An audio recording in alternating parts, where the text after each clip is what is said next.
अब तीसरा बटन आया है और बटन भी झाड़ू वाला है। और झाड़ू क्या करता है? सफाई करता है। अरविंद केजरीवाल के इस राजनीतिक झाड़ू से व्यवस्था की सफाई की जाएगी, व्यवस्था की सफाई की जाएगी। इसलिए आपके पास आए हैं। इकट्ठे रहना, ऐसी एकता रखना, बारिश हो धूप हो, आप जब इकट्ठे रहोगे इनकी दीवारें हिलती हैं भाई साहब, इनकी दीवारें हिलती हैं। जब ये हमको इधर उधर कर लेते हैं, 10 उधर गए, 20 इधर गए, 40 उधर गए, तब इनका काम बन जाता है भाई साहब, तब इनका काम बन जाता है। मैं ये कहना चाहता हूं, डेडियापाड़ा वालों, मैं ये कहना चाहता हूं, अरे हर साल दरख्त भी, हर साल पेड़ भी पत्ते बदल लेते हैं, इस बार तो तुम बदली लो यार। अब शुरुआत तो हो चुकी है, शुरुआत तो गोपाल इटालिया ने कर दी है, बस इसको आगे बढ़ाते जाना है, आगे बढ़ाते जाना है बस। और हमने कोई झूठ नहीं बोलना, कोई लारा नहीं लगाना, कोई ऐसा वादा नहीं करना जो पूरा ना करें। शिक्षा की बात करने वाले हैं हम, हेल्थ की, इलाज की, अस्पतालों की बात करने वाले हैं हम, बिजली की बात करने वाले हैं हम, पानी की बात करने वाले हैं हम पढ़ाई की बात करने वाले हैं हम इनकी तरह लड़ाई की बात करने वाले नहीं हैं, हम नफरत की बात करने वाले नहीं हैं भाई साहब। इसलिए आज आपके पास आके सुकून इतना मिला कि मौसम भी आड़े नहीं आ सकता अगर जुनून हो तो, अगर जुनून हो तो मौसम आड़े नहीं आ सकता। 3.5 साल हुए हैं, अभी 3.5 साल हुए नहीं है पंजाब में सरकार बने हुए। 55,000 से ज्यादा सरकारी नौकरियां देके आपके सामने खड़ा हूं भाई साहब। एक भी रुपया रिश्वत नहीं, एक भी किसी एमएलए की, किसी मंत्री की सिफारिश नहीं चली भाई साहब।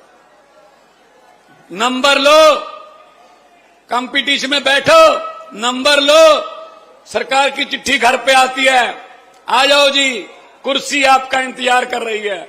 और यहां क्या होता है, यहां आदिवासियों के बच्चे भी मुझे मिले, नौजवान लड़के, कहते बहुत पढ़ाई करते हैं जी, सुबह 3:30 बजे उठ के भी पढ़ाई करते हैं, खेत में भी किताब ले जाते हैं कि किताब हमारी जिंदगी बदल सकती है।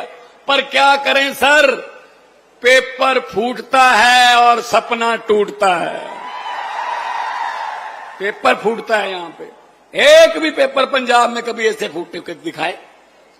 कोई एक पेपर कोई, चाहे कोई क्लर्क का पेपर हो, यहां तो बड़े बड़े नौकरियों के पेपर जो हैं पहले फूट जाते हैं। तो पेपर नहीं फूटेगा आप अगर सख्त सरकार लेके आओगे, क्योंकि अब सरकार ही टूटी फूटी है तो सब कुछ ही फूटेगा वही सब। मैंने तो पार्लियामेंट में जब था, मैंने पार्लियामेंट में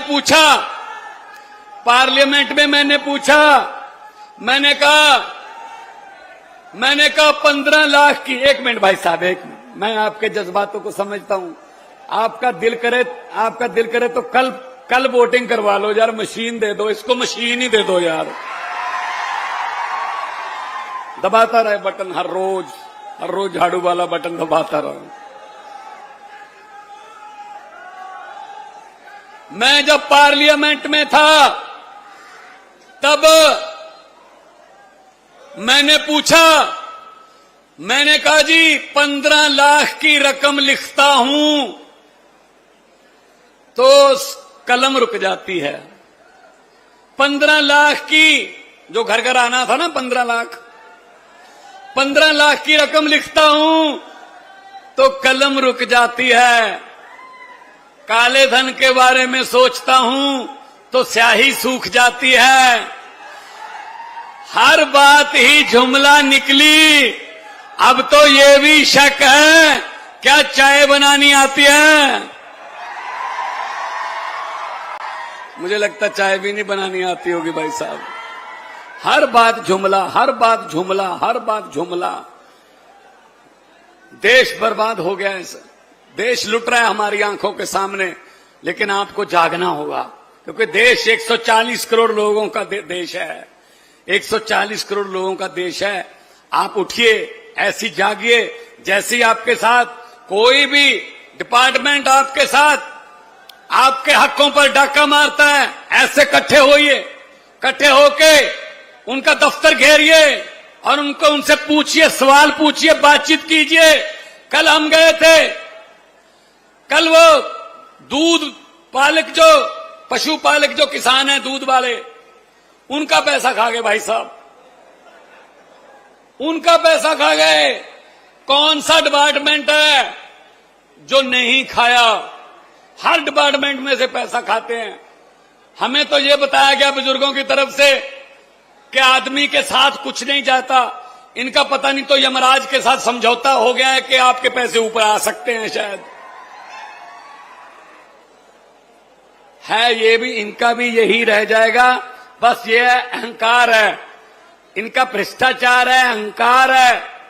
ये अहंकार में अहंकार की बोली बोलते हैं, और अहंकार तो तोड़ देती है जनता। ये पब्लिक है, सब जानती है। ये लोग हैं, जब चाहे आदमी अर्श पर और जब चाहे आदमी फर्श पर, बड़े बड़े को उतार देते हैं भाई साहब। बिरसा मुंडा के, आप बिरसा मुंडा के वारिस हो, जिन्होंने लड़ाइयां लड़ी। तो आपके खून में लड़ाइयां लड़ना, अपने हक लेना आपके खून में है। और हम भगत सिंह के वारिस हैं, शहीद आजम भगत सिंह, करतार सिंह सराबा, लाला लाजपत राय।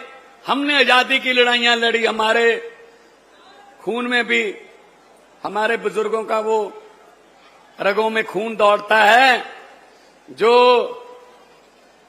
देश की आजादी के लिए, देश के लिए जान निछावर करने को कहता है। तो दोनों हाथ ऊपर उठाकर दो नारे लगा दो, इनकलाब। थोड़ा सा और उठा दो, पहाड़ तो टपा दो, 2-4 पहाड़ तो टपाओ। पहाड़ों के पीछे से सुन ही रहे होंगे ये। जाए इनके तक आवाज, इन तक पहुंचे, अहमदाबाद तक पहुंचे, बड़ोदरा तक पहुंचे आवाज कि भाई कुछ हो रहा है, डेडियापाड़ा में कुछ हो रहा है।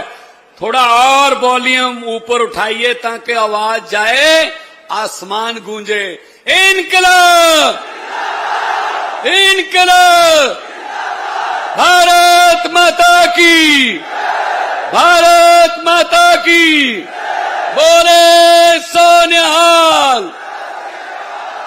बहुत बहुत धन्यवाद, बहुत बहुत मेहरबानी, आपने इतना सुकून से, प्यार से मुझे सुना। जिंदाबाद रहो, आबाद रहो।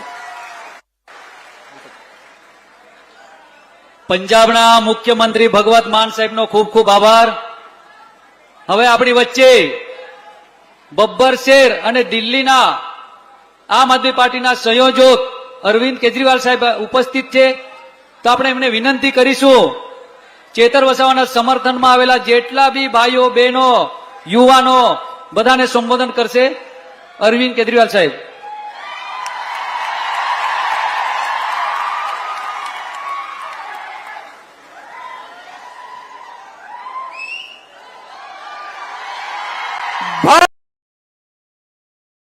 कोई उसकी हाथ, मैं भाजपा वालों, आपका यहां चले आना, एक एक कदम हमारे सर माथे पर बहुत बहुत खुशामदीद।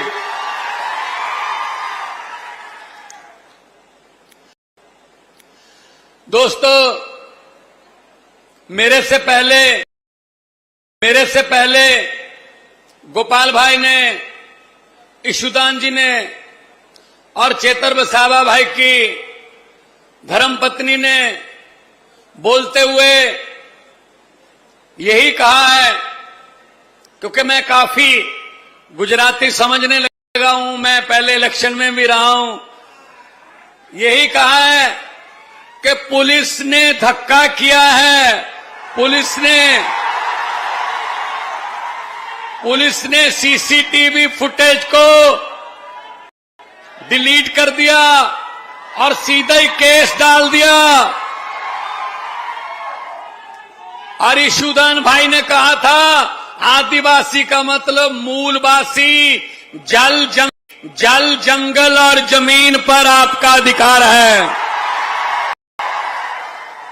होना भी चाहिए। ये जल भी बेच रहे हैं, जंगल भी बेच रहे हैं, ये जल भी बेच रहे हैं, जंगल भी बेच रहे हैं, जमीन भी बेच रहे हैं। ये पूरा देश बेच रहे हैं भाई साहब,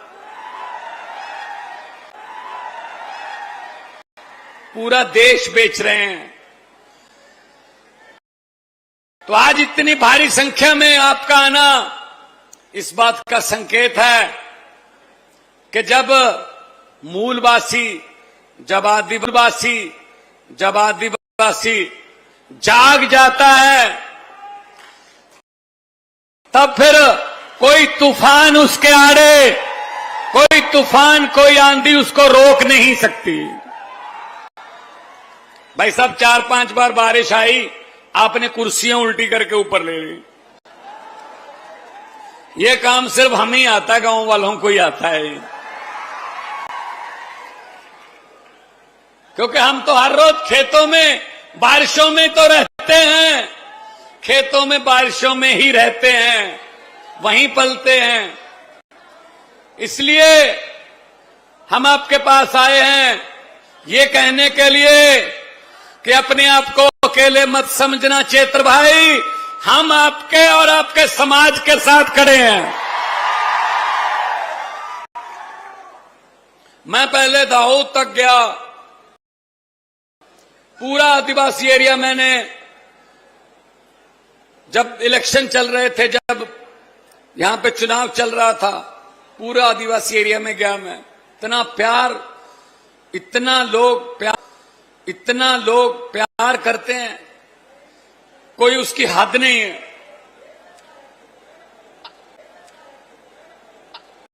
हम वो पत्ते